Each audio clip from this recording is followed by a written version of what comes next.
మా ఇంట్లో parents full supportive, but చుట్టూ ఉన్న వాళ్ళ వల్ల వాళ్ళు బ్యాడ్ ఇన్ఫ్లుయెన్స్ అయ్యి మళ్ళీ నెక్స్ట్ డేకి ఎట్లా అంటే మమ్మీ నా రీల్ తిడుతుంది, ఎవరైనా ఏమన్నా కమెంట్ చేశారు, మా మమ్మీ 100 నాది హైయెస్ట్ వ్యూ కౌంట్ ఎవరిదైనా ఉందంటే మమ్మీదే. ఒక్కొక్క రీల్ 100 times 200 times తిప్పిద్ది. కొట్టిన లేక నేను మళ్ళీ మళ్ళీ కొట్టి చూసి చూసి చూసి మమ్మీ పరంగా సపోర్టివే, బట్ చుట్టూ ఉన్న వాళ్ళ వల్ల కొంచెం అలా తిట్టడం కూడా ఉంటది, అవి చాలా దారుణంగా కూడా ఉంటాయి. ప్రాపర్ ఇక్కడ ఇంట్లో వాళ్ళు ఏం చేస్తుంటారు? ఇంట్లో ఎంత మంది ఉంటారు? నేను ఒక్కదాన్నేనండి, సింగిల్ డాటర్ని. అవునా, అందుకే నేను అంత గారాబు.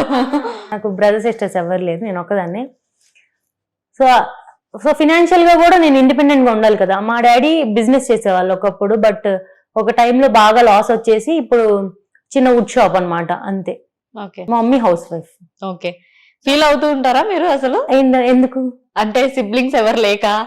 లేదు, అవి కవర్ చేయడానికి బోల్డ్ మంది కజిన్స్ ఉన్నారు, నాకు ఒక 3 ఉన్నారు అనమాట. ఇంకా నేను ఎక్కడికి వెళ్ళినా వాళ్ళే, ఇంకా నాకు ఫ్రెండ్స్ ఉన్నారు, బెస్ట్ ఫ్రెండ్స్ ఉన్నారు, ఇంకెక్కడికి వెళ్ళినా వాళ్ళే.